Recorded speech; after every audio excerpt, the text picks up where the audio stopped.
Hey Duke artists, now that we have our loom set up, this next video will show you how to do a basic plain weave stitch.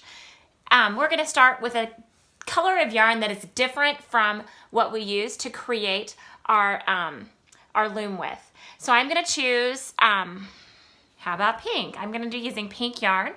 And the first thing I'm going to do is wrap a little piece of tape around the end of my yarn so that it's easier to move in and out of the strings or the yarn that I've attached to my loom. So I'm just going to snip the edge just like this so that it's clean. And then I'm going to take a piece of tape. It doesn't need to be very long. And I'm going to tape it around the end of this yarn. So I'm going to put the yarn on the very edge of the tape. And then I'm going to roll the tape or kind of fold it. And so you could use a plastic needle for this, but since we lose plastic needles very easily, I'm just going to tape the end so that it's easier for me to weave over and under when I start weaving on my loom. So when we do a plain weave, we're going to follow the pattern of over, under, over, under.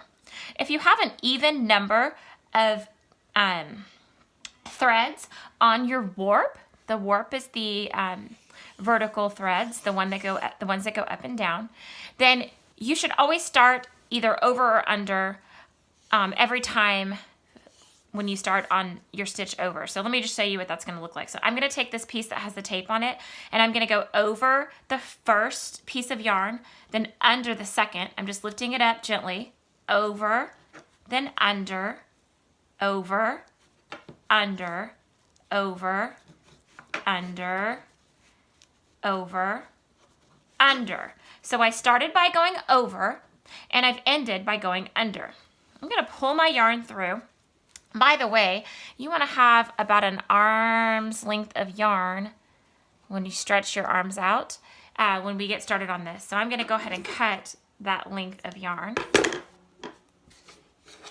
And I'm going to pull my yarn almost all the way through. You want to leave a little bit hanging out on the edge, just like this.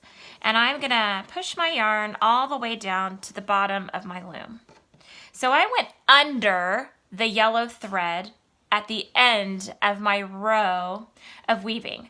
These the yarn that goes across the warp threads is called the weft.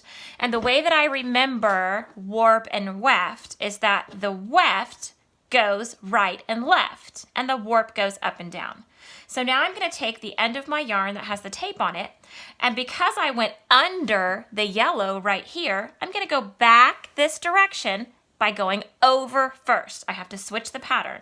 So I went under here, so now I'm going to go over, then under, over, then under, over, under, over, under, over, under. I'm going to pull my yarn through. You don't want to pull it too tight. These lines have to stay parallel. You don't want them to bunch in. So I'm going to push this down and pull it just so. I don't want to pull it so much that it causes this side to start to pull in, because that's going to make it much harder to finish my weaving. Now I went under right here on that last row of the weft. So I'm going to start out by going over, under, over, under, over, under, over, under, over, under. Pulling my yarn all the way through to the end. Not too tight because we don't want to bunch up our warp threads. So just enough so that it lays flat, just like this. And then I'm going to squish it down so that it's as close as I can get it to the last row of the weft. All right, now starting again, I went under here, so I'm going to go over and then under, over, under, over, under, over, under, over, under, and pull it through, not too tight. Make sure these stay nice and straight, and then move that yarn all the way down.